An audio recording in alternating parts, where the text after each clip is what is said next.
ప్రస్తుతం మనతో పాటు ఉన్నారు ప్రముఖ జ్యోతిష్యులు వేణుస్వామి గారు. ఇప్పుడు వారితో మాట్లాడి మరిన్ని విషయాలు తెలుసుకుందాం. ముఖ్యంగా మనకెన్నో సందేహాలు ఉంటూ ఉంటాయి, వాటి గురించి అడిగి తెలుసుకునే ప్రయత్నం చేద్దాం. నమస్కారం అండి. నమస్తే తల్లి. ఓం నమో వెంకటేశాయ. వెంకటాద్రి సంస్థానం బ్రహ్మాండే నాసికించిన వెంకటేశ సమోదేవో నా భూతో నా భవిష్యతి. ఇప్పటి వరకు కూడా రకరకాల విపత్తులు అయితే మనం చూసాం. గత ఉగాది మన కొత్త సంవత్సరం నుంచి కూడా ఇప్పటి వరకు చాలా విపత్తులు చూసినాం.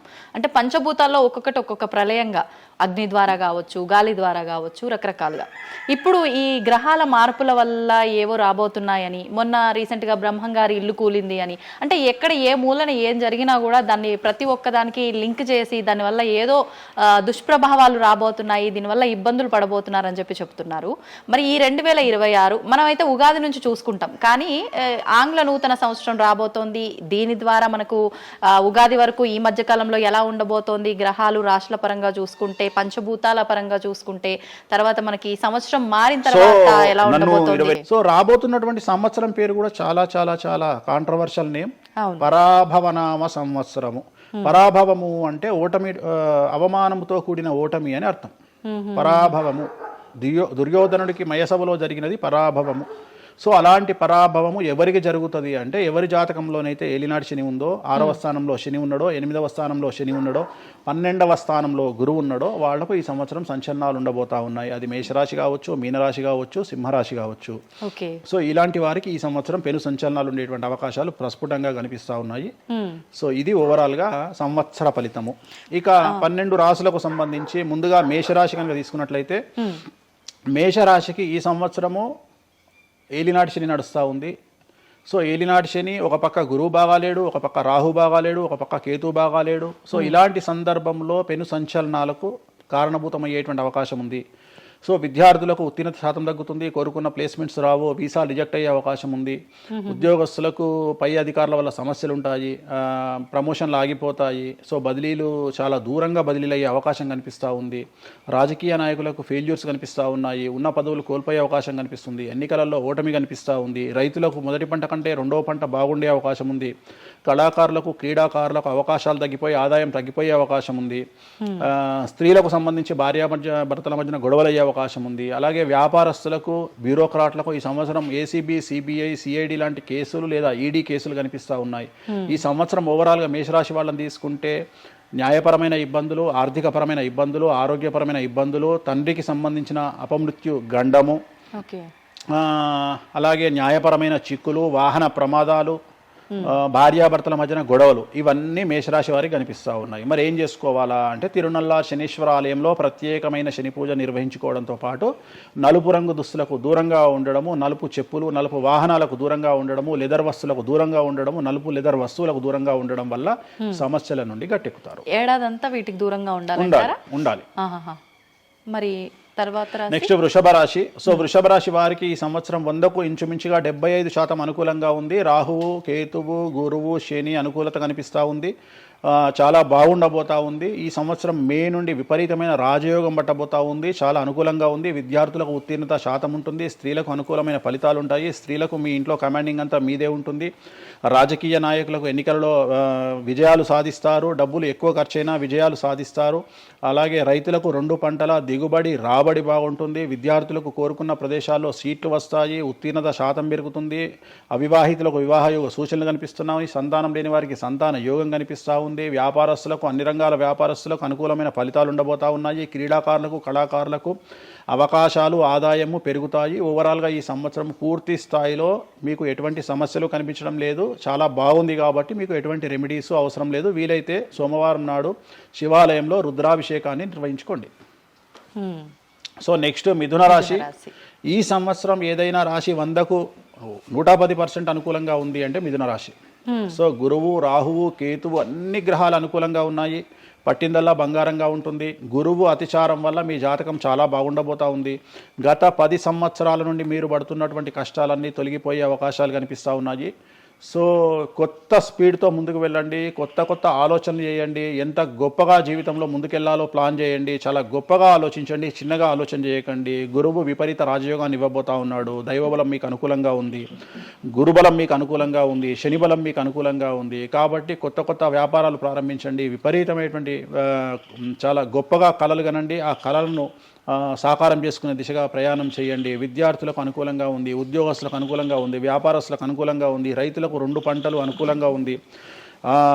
సో ప్రతి వాళ్ళు చెరువులు, తర్వాత చేపల చెరువులు, రొయ్యల చెరువులు పండించే వాళ్ళకు అనుకూలంగా ఉంది, పౌల్ట్రీ ఫామ్ వాళ్ళకు అనుకూలంగా ఉంది, రాజకీయ రంగం వారికి అనుకూలంగా ప్రజల్లో మంచి మార్పులు కనిపిస్తూ ఉన్నాయి. స్త్రీలకు మీదే కమాండింగ్గా ఉంటుంది, కుటుంబంలో మీరు ఏం చెప్తే అది జరిగేటువంటి అవకాశాలు కనిపిస్తూ ఉన్నాయి. సో మిథున రాశి వారికి పూర్తి స్థాయిలో అనుకూలంగా ఉంది. ఎటువంటి రెమెడీస్, ఎటువంటి పూజలు అవసరం లేదు. అద్భుతమైతే వీళ్ళది. నెక్స్ట్ కర్కాటక రాశి. సో నెక్స్ట్ కర్కాటక రాశి. సో కర్కాటక రాశి వారికి కూడా ఇంచుమించు 90% అనుకూలంగా ఉంది. కాకపోతే ఇక్కడ ఉన్న సమస్య ఏంటి అంటే మే వరకు 2026 మే వరకు కొద్దిగా వీళ్ళకు గురువు 12వ ఇంట్లో ఉన్నాడు కాబట్టి కాళ్ళు చేతులు విరిగే అవకాశం ఉంది, దెబ్బలు తగిలించుకునే అవకాశం కనిపిస్తూ ఉంది. జాగ్రత్తగా ఉండండి. సాధ్యమైనంత వరకు yellow colour, lemon yellow colour దుస్తులు ధరించే ప్రయత్నం చేయండి. చాలా అనుకూలంగా ఉండబోతూ ఉంది. రాజకీయ రంగంలో ఉండే వాళ్లకు విపరీతమైనటువంటి విజయాలు సిద్ధిస్తాయి. జనాల్లో అనుకూలమైన వాతావరణం ఉంటుంది. వ్యాపారస్తులకు విశేషించి అనుకూలంగా ఉంటుంది. విద్యార్థులకు అనుకూలంగా ఉంటుంది. అలాగే రైతులకు అనుకూలంగా ఉంటుంది. కళాకారులకు, క్రీడాకారులకు మరీ అనుకూలంగా ఉంటుంది. కాకపోతే ఓవరాల్గా కర్కాటక రాశి వారికి ఈ సంవత్సరం కొద్దిగా శత్రువుల యొక్క బెడద ఒక 10% కనిపిస్తూ ఉంది. కానీ శత్రువులను పట్టించుకోకండి. శని బలం వల్ల వాళ్ళు ఎంత ప్రయత్నాలు చేసినా, రాహు బలం వల్ల వాళ్ళు ఎంత ప్రయత్నాలు చేసినా మిమ్మల్ని ఎవరు ఏమీ చేయలేరు. సో మీరు చేయాల్సింది ప్రతి గురువారం నాడు లెమన్ ఎల్లో దుస్తులు ధరించే ప్రయత్నం చేయండి. అలాగే శ్రీకాళహస్తిలో గురు దక్షిణామూర్తి వద్ద గురువారం నాడు గురుహోరలో గురువుకు అంటే దక్షిణామూర్తికి అష్టోత్తర పూజ చేయించుకోండి. అలాగే పసుపు రంగు పువ్వు ఏదైనా ఉంటే అక్కడ నుండి తెచ్చుకొని ఇంట్లో పెట్టుకోండి. మీకు అనుకూలమైన ఫలితాలు ఉంటాయి. అంటే శని వీళ్ళకి ఫేవర్గా ఉన్నాడు అంటే శని వీళ్ళకి చాలా ఫేవర్గా ఉన్నాడు, రాహు ఫేవర్గా ఉన్నాడు, కేతు ఫేవర్గా ఉన్నాడు, మే నుండి గురువు కూడా ఫేవర్గా ఉంటాడు. అది ఉన్న చిన్న చిన్న ఇబ్బందులకు కూడా ఏమైనా దానాలు అలాంటివి అదే మనం చెప్పినాం. ఎందుకు గురువు లెమన్ ఎల్లో కలర్ గురువుకు దక్షిణామూర్తి సరిపోతుంది, ఇంకా అవసరం లేదు, దానాలు అవసరం లేదు. మరి తదుపరి రాశి. సో నెక్స్ట్ సింహరాశి. సింహరాశికి ఈ సంవత్సరం అష్టమ శని నడుస్తూ ఉంది. గురువు వ్యతిరేకమైన ఫలితాలు, రాహు కేతువు చాలా నెగిటివ్గా ఉన్నారు.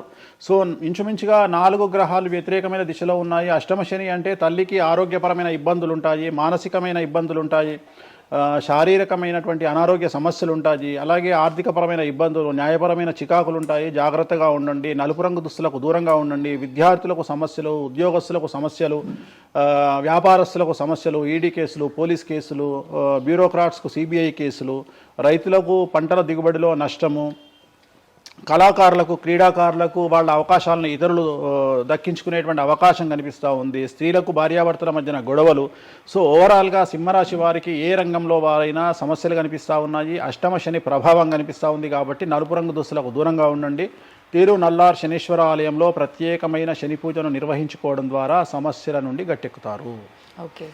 సో నెక్స్ట్ కన్యారాశి. ఈ సంవత్సరం కన్యారాశి వారికి ఇంచుమించు 75% అనుకూలంగా ఉండబోతా ఉంది. శని, అలాగే కుజుడు, రాహువు, కేతువు, గురువు అనుకూలతల వల్ల చాలా చాలా అనుకూలంగా ఉండబోతా ఉంది. ఒకే ఒక్క సమస్య ఈ సంవత్సరం ఉండేది, భార్యాభర్తల మధ్యన ఈగోలు కానీ క్లాషెస్ కానీ వచ్చే అవకాశం ఉంది. సో కాంప్రమైజ్ అవ్వడానికి ప్రయత్నించండి. భార్య దగ్గర భర్త, భర్త దగ్గర భార్య, కాంప్రమైజ్ అవ్వండి. ఈగోలకు పోవద్దు, జెలస్లకు పోవద్దు. ఆర్థికపరమైన అంశాల్లో జాగ్రత్తగా ఉండండి. విద్యార్థులకు అనుకూలత కనిపిస్తూ ఉంది, రాజకీయ నాయకులకు అనుకూలత కనిపిస్తూ ఉంది, వ్యాపారస్తులకు, కళాకారులకు, క్రీడాకారులకు విశేషమైన యోగం లభించబోతూ ఉంది. న్యాయస్థానాల్లో పనిచేసే వాళ్లకు, న్యాయ సంబంధమైన వృత్తిలో ఉండే వాళ్లకు అనుకూలమైన ఫలితాలు ఉండబోతూ ఉన్నాయి. స్త్రీలకు విశేషించి అనుకూలంగా ఉండబోతూ ఉంది. సో ఈ సంవత్సరం కన్యారాశి వారికి పూర్తిగా అనుకూలమైనటువంటి ఫలితాలు కనిపిస్తూ ఉన్నాయి. వీరు చేయాల్సినటువంటి రెమెడీ, సోమవారం నాడు రుద్రాభిషేకాన్ని శివాలయంలో నిర్వహించండి. సమస్యల నుండి గట్టెక్కుతారు. సో నెక్స్ట్ తులారాశి. తులారాశి వారికి షష్టమ స్థానంలో శని కనిపిస్తూ ఉన్నాడు. కాకపోతే గురువు విపరీత రాజయోగాన్ని ఇవ్వబోతా ఉన్నాడు. వీళ్ళకి గురు బలము మరియు దైవ బలం అనుకూలంగా ఉండడం వల్ల మీ జీవితాన్ని కొత్తగా ప్రొజెక్ట్ చేసుకునేటువంటి అవకాశం మీకు దేవుడు కల్పిస్తూ ఉన్నాడు. ముందుకు వెళ్ళే ప్రయత్నం చేయండి. చాలా కొత్తగా మిమ్మల్ని మీరు ఆవిష్కరించుకునే ప్రయత్నం చేయండి. మిమ్మల్ని మీరు కొత్తగా సమాజానికి చూపించుకోండి. దానివల్ల మీ ఆలోచనలు మార్చుకోండి. చాలా గొప్పగా థింక్ చేయండి, గొప్పగా కలలు కనండి, వాటిని సాకారం చేసుకోండి. గురువు అనుకూలంగా ఉన్నాడు. కాకపోతే కుటుంబంలో పెను సంచలనం జరిగే అవకాశం కనిపిస్తూ ఉంది. 6వ స్థానము భాగ్యానికి మరియు శత్రుత్వానికి కారకుడు కాబట్టి శని వల్ల సంచలనం జరిగే అవకాశం ఉంది. విద్యార్థులు, ఉద్యోగస్తులు, వ్యాపారస్తులు, కళాకారులు, క్రీడాకారులు, రైతులు, అలాగే రాజకీయ నాయకులు ఎవరైనా సరే వాళ్ళ జీవితంలో ఏదో ఒక పెను సంచలనం జరిగే అవకాశం కనిపిస్తూ ఉంది. నలుపు రంగు దుస్తులకు దూరంగా ఉండండి. తిరునల్లార్ శనీశ్వర ఆలయంలో ప్రత్యేకమైన శని పూజ నిర్వహించడం ద్వారా సమస్యల నుండి బయటపడతారు. నెక్స్ట్ వృశ్చిక రాశి వారికి అర్ధాష్టమ శని వెళ్ళిపోయింది. శని గురువులు అనుకూలంగా ఉన్నారు, రాహు కేతువులు అనుకూలంగా ఉన్నారు. కళాకారులు, క్రీడాకారులు, ఉద్యోగస్తులు, విద్యార్థులు, వ్యాపారస్తులు, రైతులు, రాజకీయ నాయకులు, స్త్రీలు, అన్ని రంగాల వారికి పూర్తిగా 100కి 100% అనుకూలంగా ఉన్నటువంటి రాశి వృశ్చిక రాశి. పూర్తి స్థాయిలో విశాఖ 4, అనురాధ 1, 2, 3, 4, జ్యేష్ఠ 1, 2, 3, 4, 9 పాదాల వారికి విశేషించి రాజయోగంగా భావించాల్సి ఉంటుంది. మే వరకు విపరీత రాజయోగం కనిపిస్తూ ఉంది. మే తదుపరి కూడా అనుకూలమైన ఫలితాలను పొందుతారు. కాబట్టి వీరికి ఎటువంటి రెమెడీసు, ఎటువంటి పూజలు అవసరం లేదు. చాలా గొప్పగా కళలు కనండి, మీకున్నటువంటి కళలను సాకారం చేసుకోండి, మీకు ఎటువంటి రెమెడీస్ కూడా అవసరం లేదు. నెక్స్ట్ ధనుసు రాశి వారికి అర్ధాష్టమ శని నడుస్తూ ఉంది. అర్ధాష్టమ శని అనేటువంటిది డబ్బులను అధికంగా ఇచ్చి ఆ డబ్బుల ద్వారా సమస్యలు తెచ్చేటువంటి ఒక పరిస్థితి. అంటే డబ్బులు లేకపోతేనే సమస్యలు అంటారా? డబ్బులు ఉంటే కూడా సమస్యలు. డబ్బులు ఉన్నప్పుడు వాటిని మనం ఖర్చు చేసే విధానంలో సమస్యలు, వాటిని మనం ఎలా సమాజంలో ఖర్చు పెట్టబోతున్నామనే సమస్యలు ఏర్పడేటువంటి అవకాశం ఉంది. కాబట్టి మీరు ఇన్వెస్ట్మెంట్ చేయడంలో కానీ, అప్పులు ఇవ్వడంలో కానీ, ఎవరికైనా అప్పులు ఇవ్వడంలో కానీ, చిట్టీలు వేయడంలో కానీ, సహాయం చేయబోయేటప్పుడు కానీ జాగ్రత్తలు తీసుకోండి. ఎటువంటి పరిస్థితుల్లోనూ డబ్బులు ఎవరికి ఇవ్వవద్దు. సో ధనుస్సు రాశి వారికి డబ్బు పరంగా సమస్యలు ఏర్పడే అవకాశం ఉంది. రాక డబ్బులు వచ్చినాయి కాబట్టి తీసుకెళ్ళి వేరే వాళ్ళకి ఇచ్చి మోసపోయే అవకాశాలు కనిపిస్తూ ఉన్నాయి. ఈ ఒక్క విషయంలో ధనుసు రాశి వాళ్ళు జాగ్రత్తలు తీసుకుంటే విద్యార్థులకు, ఉద్యోగస్తులకు, కళాకారులకు, క్రీడాకారులకు, రాజకీయ నాయకులకు, స్త్రీలకు, వ్యాపారస్తులకు, రైతులకు, అన్ని రంగాల వారికి ఈ సంవత్సరం అనుకూలంగా ఉంటుంది. ఓన్లీ మీరు చేయాల్సిన రెమెడీ నలుపు రంగు దుస్తులకు దూరంగా ఉండండి. తిరునల్లార్ శనీశ్వర ఆలయంలో ప్రత్యేకమైన శని పూజ నిర్వహించడం ద్వారా సమస్యల నుండి గట్టెక్కుతారు. నెక్స్ట్ మకర రాశి వారికి ఈ సంవత్సరం చాలా అనుకూలంగా ఉంది. ఈ సంవత్సరం అండర్లైన్ చేయాల్సిన విషయం ఏమిటంటే మకర రాశి వారికి భార్యాభర్తల మధ్యన గ్యాప్ ఏర్పడేటువంటి అవకాశం ఉంది. గొడవలు వచ్చే అవకాశం ఉంది. ఈగోస్ వల్ల కానీ వేటి వల్ల అయినా సమస్యలు వచ్చే అవకాశం ఉంది. అది కాకుండా విద్యార్థులకు అనుకూలతలు ఉంటాయి, ఉద్యోగస్తులకు అనుకూలతలు ఉంటాయి, రైతులకు 2 పంటల దిగుబడి రాబడి ఉంటుంది. అలాగే రాజకీయ నాయకులకు సమాజంలో మంచి పేరు ప్రఖ్యాతులతో పాటు పదవులు సిద్ధిస్తాయి. రైతులకు 2 పంటల దిగుబడి రాబడి ఉంటుంది. వ్యాపారస్తులకు రూపాయికి 100 రూపాయల లాభం ఉంటుంది. స్త్రీలకు కోరుకున్నటువంటి ఫలితాలు ఉంటాయి. అన్ని రంగాల వారికి అనుకూలమైన ఫలితాలు మకర రాశి వారికి ఉండబోతా ఉన్నాయి. వీరు సోమవారం నాడు శివాలయంలో రుద్రాభిషేకం నిర్వహించుకున్నట్లయితే సమస్యల నుండి గట్టెక్కుతారు. సో నెక్స్ట్ కుంభరాశి వారికి ఏలినాడు శని చివరి అంకంలో ఉంది. చాలా సమస్యలు కనిపించబోతా ఉన్నాయి. కుటుంబంలో ఎవరిని తీసుకున్నా విద్యార్థులు, ఉద్యోగస్తులు, వ్యాపారస్తులు, కళాకారులు, క్రీడాకారులు, రాజకీయ నాయకులు, స్త్రీలు, ఉద్యోగస్తులు, బ్యూరోక్రాట్లు అందరికీ సమస్యలు ఉన్నాయి. వాహన ప్రమాదాలు, పోలీస్ కేసులు, కోర్టు కేసులు, ఆరోగ్యపరమైన ఇబ్బందులు, మానసికమైన ఇబ్బందులు, స్త్రీలకైతే థైరాయిడ్ సమస్యలు, పీసీఓడి సమస్యలు, గర్భసంచికి సంబంధించిన సమస్యలు, మానసికమైన ఇబ్బందులు బాధించే అవకాశం కనిపిస్తూ ఉంది. జాగ్రత్తగా ఉండండి. నలుపు రంగు దుస్తులకు దూరంగా ఉండండి. శనివార నియమాన్ని పాటించండి. సప్త శనివార వ్రతాన్ని పాటించండి. సప్త శనివార వ్రతం అంటే శనివారం నాడు శ్రీ వెంకటేశ్వర స్వామి వారికి సంబంధించినటువంటి వ్రతము. ఇది పుస్తకం మీకు మార్కెట్లో దొరుకుతుంది, తీసుకొచ్చుకొని 7 వారాల పాటు 7 శనివారాల పాటు చేయండి. సమస్యల నుండి గట్టెక్కుతారు.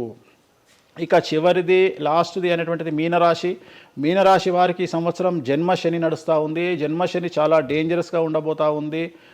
ఏ రంగంలో ఉండే వారికైనా ఈ సంవత్సరం సమస్యలు తప్పవు. ఆర్థికంగా, సామాజికంగా, న్యాయపరంగా, ఆరోగ్యపరంగా, వాహన ప్రమాదాలు అవ్వచ్చు, ఆర్థికపరమైన నష్టాలు అవ్వచ్చు, పోలీస్ కేసులు అవ్వచ్చు, ఇంట్లో తల్లిదండ్రులు ఒకళ్లకు ప్రాణగండాలు అవ్వచ్చు, భార్యాభర్తల మధ్యన గొడవలు అవ్వచ్చు. మరీ ముఖ్యంగా ఈ సంవత్సరం మీనరాశి జాతకులు ఉండేటువంటి ఇళ్లలో మగవాళ్లకు సంపాదన లేకుండా ఖాళీగా ఉండడం వల్ల ఆడవాళ్లు మాత్రమే సంపాదించి, ఆడవాళ్ల ఉద్యోగంతో డబ్బులు సంపాదించి, ఆడవాళ్ల అంటే భార్యల మీదనో, ఆడవాళ్ల కూతుళ్ళ మీదనో, తల్లి మీదనో బ్రతికేటువంటి పరిస్థితి మగవాళ్లకు ఉండే అవకాశం ఉంది. కాబట్టి ఈగోలను చంపుకోండి. సో ఆడవారిని ఆడవారి మీద బ్రతకడానికి సిద్ధపడండి, కష్టపడండి, మానసికంగా సంసిద్ధులుగా ఉండండి. అంటే అలాంటి ఒక కండిషన్ ఈ సంవత్సరం ఉండబోతా ఉంది. ఈ ఒక్క సంవత్సరాన్ని కనుక మీరు దాటగలిగితే మీ జీవితంలో మంచి మంచి మంచి పొజిషన్లకు వెళ్తారు. సో నలుపు రంగు దుస్తులకు దూరంగా ఉండండి, రాత్రిపూట ప్రయాణాలు చేయకండి, వాహన ప్రమాదాలు జరిగే అవకాశం కనిపిస్తూ ఉంది, జన సమూహం ఉన్నటువంటి ప్రాంతాలకు వెళ్ళకండి. సో జాగ్రత్తలు తీసుకోండి, నలుపు రంగు దుస్తులకు దూరంగా ఉండండి. తిరునల్లా శనీశ్వర ఆలయంలో ప్రత్యేకమైన శని పూజ నిర్వహించడం ద్వారా సమస్యల నుండి బయటపడతారు. ఇప్పుడు ఈ రాశి ఫలాల్ని ఈ మధ్యకాలంలో చాలా మంది ఫాలో అవుతున్నారండి. ఇది అక్షరం అంటే పేరులో మొదటి అక్షరాన్ని బట్టి ఫాలో అవ్వాలా, లేదంటే డేట్ ఆఫ్ బర్త్ బట్టి వచ్చే రాశిని ఫాలో ఇది అవ్వాలా? పేరులో దాని సంబంధం లేదు, డేట్ ఆఫ్ బర్త్ ప్రకారం చూసుకోవాలి. రెండోది ఇది గోచారం, గ్రహచారం వేరు, గోచారం వేరు. ఇది జస్ట్ గోచారం ప్రకారం ఎలాగైతే మనము సౌరమానం ప్రకారము మనం చూసుకుంటామో అలా ఇది ఓన్లీ చాంద్రమానం ప్రకారము మీ నక్షత్రం ప్రకారం చూసుకోవాల్సిందే. మళ్ళీ వ్యక్తిగతమైన జాతకం వేరు. అంటే ఒక 3-4 రాశులు మినహాయించి అన్ని రాశుల వారికి కొంచెం ఇబ్బందికర పరిస్థితులే ఉన్నాయి. దానికి మీరు చెప్పిన రెమెడీస్ చేసుకుంటే సరిపోతుంది. అసలు నువ్వు జనవరి 1కు ముందు నా దగ్గరికి ఇంటర్వ్యూకి ఎందుకు వచ్చినావు? ఎందుకు రావద్దు? ఉగాది కదా నువ్వు రావాలి. ఉగాదిది సపరేట్, అప్పుడు కొత్త పంచాంగం దృష్ట్యా ఇది సపరేట్. క్వశ్చన్ లేదు. ఎందుకని? తప్పు. దీనికి ఆన్సర్ చెప్పినాకనే ముందరకు పోవాలి మనం. ఉగాది 2026 మార్చి 19 నాడు శ్రీ పరాభవన సంవత్సరం వస్తుంది. దానికి కదా మనం పంచాంగం తీసుకోవాలి. నేను ఎందుకు ముందుగా వచ్చానంటే నేను దానికి ఆన్సర్ చెప్తా. మీరు ఎట్లాగో బిజీ పూజల్లో, మళ్ళీ నాకు అవకాశం దొరుకుతుందో లేదో తెలియదు. కాదు కాంపిటీషన్ జీవితములో నిన్ను నువ్వు నిలబెట్టుకోవడానికి కొత్తదనాన్ని ఎంచుకొని నిన్ను నమ్ముకున్నటువంటి ఓనర్కు నీ పూర్తి కర్త కర్మ క్రియ నీ రిజల్ట్ను ఇవ్వడానికి నువ్వు చేస్తున్నటువంటి ఒక ప్రయత్నం, నిన్ను నువ్వు జనాల్లో కొత్తగా ప్రొజెక్ట్ చేసుకోవడానికి చేస్తున్నటువంటి ప్రయత్నం. అదే ప్రయత్నం వేణుస్వామి చేసిండు కామాఖ్య విషయం. అమ్మా ఇట్లొచ్చారా? అర్థమైందా? కాబట్టి జనాల్లో కొత్తదానంలో కొత్తగా వస్తే నువ్వు గదే యాంకరింగ్ నేర్చుకున్నావు, గాయన గదే అడ్వకేట్ చదువుకుండు, గా టీవీ ఛానల్ గదే చేసింది. మరి గా టీవీ ఛానల్ ఏమో ప్రైమ్ టైమ్ స్లాట్ 2 లక్షలు ఎట్లా పోతుంది? మనకి వాళ్ళ చిన్న ఛానల్ 2000 ఎందుకు పోతుంది అంటే వాళ్ళు కష్టపడడానికి వాళ్ళు చేసిన స్టింగ్ ఆపరేషన్లు కావచ్చు, వాళ్ళు జీవితాన్ని నాశనం చేసిన విధానం కావచ్చు, వాళ్ళకి ఆ పేరు వచ్చింది. సో అట్లనే వేణుస్వామి కష్టపడి ఈ స్థాయికి రావడానికి వేణుస్వామికి అంటూ ఒక బ్రాండ్ ఉన్నది. సో రెండవది, ఇదే సంవత్సరం ఇదే ఛానల్లో 2025 శివ అనే ఒక యాంకర్ కు నేను ఇంటర్వ్యూ ఇచ్చిన. అందులో చాలా విషయాలు చెప్పిన. ఏమేం చెప్పినా, ఈ సంవత్సరము రైలు ప్రమాదాలు ఎక్కువ అని చెప్పిన, విమాన ప్రమాదాలు ఎక్కువ అని చెప్పిన. చెప్పంగా వెనకకించి వచ్చి వీడికి పని పాట లేదు, వీడు పొద్దుగాలు లేస్తే ఇటువే మాట్లాడతాడు అని తిట్టిరు నన్ను. మరి అయినప్పుడు ఒక్కడన్నా పెట్టడేంద్రా? పెట్టాలే కదా. ఎందుకు పెట్టారు అంటే చివరికి జ్యోతిష్యం చెప్పుకునే స్వేచ్ఛ కూడా మా బొందకు లేకుండా చేసిరు. జ్యోతిష్యంలో అరే ఇప్పుడు నా సొంత కవిత్వం కాదు, ఎవరిని అడిగినా చెప్తారు. ఈ సంవత్సరం గురువు అధిపతి కమాండర్ కేతువు అన్ని క్లియర్గా ఉన్నాయి. కేతువు అంటే మోక్షకారకుడు, భక్తికారకుడు. ఈ సంవత్సరం 2026లో ఎక్కడైతే జనాలు గుమిగూడు ఉంటారో అక్కడ ప్రాబ్లమ్స్ వస్తాయి. అది రేపు జరగబోయేటువంటి పుష్కరాలు కావచ్చు, రేపు జరగబోయే సమ్మక్క సారక్క పండగ కావచ్చు, లేకపోతే దేవాలయాల్లో ముక్కోటి ఏకాదశి కావచ్చు, ఎక్కడైతే భక్తి భావం ఉంటుందో అక్కడ చాలా పెద్ద పెను ప్రమాదాలు సంచలనాలు జరుగుతాయని శాస్త్రం చెప్తుంది. శాస్త్రం చెప్పినప్పుడు ఆ శాస్త్రాన్ని వేణుస్వామి చెప్తున్నాడు. దీన్ని కూడా తప్పు తీసుకుపోయి వేణుస్వామి ఏలినాడు శని నడుస్తుంది మేషరాశికి, మేషరాశి బాగుండదు అని చెప్పాలి కానీ మేషరాశి సూపర్ స్టార్లు అవుతారని నేనెందుకు చెప్తా అంటే, అక్కడ చూసిన వేణుస్వామి మన ఒక ఆమె నేను మీనరాశి బాగాలేదంటే మీనరాశికి బాగాలేదని చెప్తున్నా వేణుస్వామి ఎక్కడ ఎప్పుడు వేణుస్వామి అని ఇట్లా ఊతుంది, ఇట్లనే ఊతుంది ఆమె, ఇట్లనే అంటుంది వేణుస్వామి చెప్పిండు అని తిట్టింది. నువ్వు నమ్మవమ్మా, ఆమె అమెరికా నుండి పంచుప్రభాకర్ అని ఒక ఆయన ఉంటాడు, ఆయన తిట్టిండమ్మా ఆ బూతులు భగవంతా, నేనైతే తెల్లారి చచ్చిపోతుండే. అంటే వాళ్ళిద్దరికి ఫైటింగ్ జరిగి గదే మీనరాశి అని చెప్తున్నాను నేను. ఆమె మీనరాశి అంట, గదే మీనరాశి అంటున్నాను. అంటే నేను చెప్పేది అదే. నేను చెప్పేది ఫస్ట్ శనీశ్వరుడు కాదు, శనేశ్వరుడు. శనీశ్వరుడు అని ఎందుకు వచ్చింది అంటే, ఒకరోజు శని శంకరుడు ఇద్దరు కలిసినప్పుడు శంకరుడు శనిని అడుగుతాడు, ఏందా నేను చూస్తే పెద్ద అందరు భయపడుతున్నారు, చాలా పెద్ద పెద్ద వాళ్ళు భయపడుతున్నారు, నువ్వు తోపు తురుమట కదా అంటాడు. అంటే నేను తోపు తురుమా కాదా, రేపు చెప్తా నీ సంగతి అంటాడు. ఎవరు శని ఈశ్వరుని అంటాడు. అంటే ఏంది అంటే, రేపు నీ టైం వచ్చింది నీ సంగతి ఏందో చెప్తా అంటాడు. అంటే తెల్లవారి పొద్దున సూర్యోదయానికి శంకరుడు పోయి ఒక చెట్టు తొర్రలో దాచుకొని సాయంత్రం సూర్యాస్తమయం వరకు చెట్టు తొర్రలోనే ఉంటాడు, ఉండి బయటకు వస్తాడు. బయటకు వచ్చిన తర్వాత శని ఎదురుపడితే నన్నేమో చేస్తా అన్నావు కదా, ఏం చేసినావు అంటాడు. అంటే నువ్వు లయకారకుడివి, ప్రపంచాన్ని శాసిస్తావు, ముల్లోకాలను శాసిస్తావు, అట్లాంటి నిన్ను తీసుకుపోయి సూర్యోదయం నుండి సూర్యాస్తమయం దానిక చెట్టు త్వరలో దాచిపెట్టిన ఇంతకంటే నేను చేసేదే ఉంది అంటాడు. ఆట మొదలు పెట్టేశాడు అక్కడ ఆల్రెడీ. అప్పటి నుండి ఆయనకు శనీశ్వరుడు అని పేరు వచ్చింది. Okay okay. సో ఇది జరిగింది శంకరుడికి కూడా జరిగింది, రాముడికి కూడా జరిగింది. సో ఏలినాటి శని పీరియడ్లో, షష్టమ శని పీరియడ్లో బాధలు పడేటువంటి పరిస్థితి ప్రతి ఒక్కళ్ళకు ఉంటుంది. రెండవసారి ఏలినాటి శనిలో మరీ దరిద్రంగా ఉంటుంది. కలియుగంలో దాని తీవ్రత చాలా ఎక్కువగా ఉంటుంది. కలియుగంలో ఫిజికల్ కంటే మానసికమైన దెబ్బలు చాలా ఎక్కువగా ఉంటాయి. జనాలు కొట్టే దెబ్బలు చాలా ఎక్కువగా ఉంటాయి. నరఘోష వల్ల తినే దెబ్బలు చాలా ఎక్కువగా ఉంటాయి. కలియుగ దైవమైనటువంటి వెంకటేశ్వర స్వామి వారికే ఎన్నో రకాల పూజలు చేసి దిష్టి తీయడానికి ప్రయత్నం చేస్తున్న సందర్భంలో ఆఫ్టర్ ఆల్ మానవుల మనమెంత. సో మన మీద ఎన్నో రకాల దుష్ప్రయోగాలు ఉంటాయి, ఎన్నో రకాల నరఘోషలు ఉంటాయి.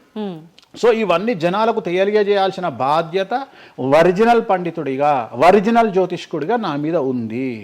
సో సొంత కవిత్వము జనాలకు పాజిటివ్గా చెప్పడానికి నేనేమి ఏమో అంటారు కదా, వ్యక్తిగత ఏదో అంటారు వాళ్ళను, వ్యక్తిగతంగా కౌన్సిలింగ్ ఇచ్చేటువంటి వాడిని కాదు నేను. సో నేను శాస్త్రం ఏం చెప్పిందో నేను దాన్ని మాత్రమే జనాలకు చెప్పడానికి నేను ఇక్కడ ఉన్నా. అంతేగాని క్యాన్సర్ వచ్చిన పట్టుకొని నీకు ఏం లేదు అని చెప్పి వాడిని ఇంటికి పంపించి 2 రోజుల తర్వాత సచ్చేటట్టు చేసేటువంటి నీచుడిని నేను కాదు. క్యాన్సర్ వస్తే క్యాన్సర్ వచ్చింది, ధైర్యంగా బతుకు, ఇంకా బతుకు, నీ కోరికలు తీర్చుకో, అన్ని కోరికలు తీసుకొని సావు అని చెప్తా. రెండవది అన్ని తిని 60 ఏళ్ళు పోతే ఏం తినకుండా 80 ఏళ్ళు బతికితే లాభం లేదు. సో కలియుగంలో ఇవన్నీ సమస్యలు చాలా తీవ్రంగా ఉంటాయి. భార్యాభర్త కారులో పోతే పక్కింటోడు ఏడిస్తొస్తాడు, మంచి కారు కొనుక్కుంటే ఏడిస్తొస్తాడు, ఒక పిల్లగాడు మంచి ఉత్తీర్ణత శాతంలో పాస్ అయితే ఏడిస్తొస్తారు, మంచి ఉద్యోగం వస్తే ఏడిస్తొస్తారు, ఒక పొలిటికల్ బాగుంటే తెస్తాడు, ఒక యాంకర్కు డబ్బులు వస్తే తెస్తాడు. సో ప్రతి దగ్గర ఏడుపు ఏడుపు ఏడుపు జలసు అనేటువంటిది రాజ్యమేలుతున్నటువంటి సందర్భంలో తెలుగు రాష్ట్రాలలో అది పీక్ స్థాయిలో ఉండేటువంటి పరిస్థితులలో నిజాలు చెప్పి జనాలని భయానికి దూరంగా ఉంచాల్సినటువంటి బాధ్యత నాది, జరగబోయే నష్టం నుండి కాపాడాల్సినటువంటి బాధ్యత నాది అని ఇంతమంది రాళ్ళేసినా, ఇంత చెండాల పనులు చేసినా, వ్యక్తిగతంగా నన్ను విమర్శలు చేసినా నేను ఎవరిని వ్యక్తిగతంగా విమర్శించడం లేదు. ఎందుకంటే ప్రతి ఒక్కడి ముడి కింద ఖచ్చితంగా సమస్యలు ఉంటాయి. ఈ శుద్ధపూస ఎవడూ కాదు. నాకంటూ నెల రోజులు పక్కకు తీస్తే ఒక్కొక్కటి జాతకాలు చెప్పగలుగుతా అందరివి. నేను వాటి జోలికి బోదలుచుకోవట్లేదు. శాస్త్రం ఏం చెప్పిందో శాస్త్ర ప్రామాణికంగా నేను జనాలకు తెలియజేయాలని కోరుకుంటున్నా. సో లాస్ట్ ఇయర్ ఎట్లా జరుగుతుందో 2025లో అనుభవించిన కష్టం కంటే 2026 ఎక్కువ, 2026 కంటే 27 ఎక్కువ, 27 కంటే 28 ఎక్కువ. 2025 నుండి 28 వరకు సమాజంలో ప్రకృతిలో జరిగే సంఘటనల తీవ్రత చాలా ఎక్కువగా ఉండబోతా ఉంది. ప్రకృతి పరంగా, సామాజికంగా, అగ్ని ప్రమాదాల పరంగా, వాహన ప్రయాణాల ప్రమాదంగా చాలా రకాల సమస్యలు ఈ సంవత్సరం ఉండబోతున్నాయి. ఓకే.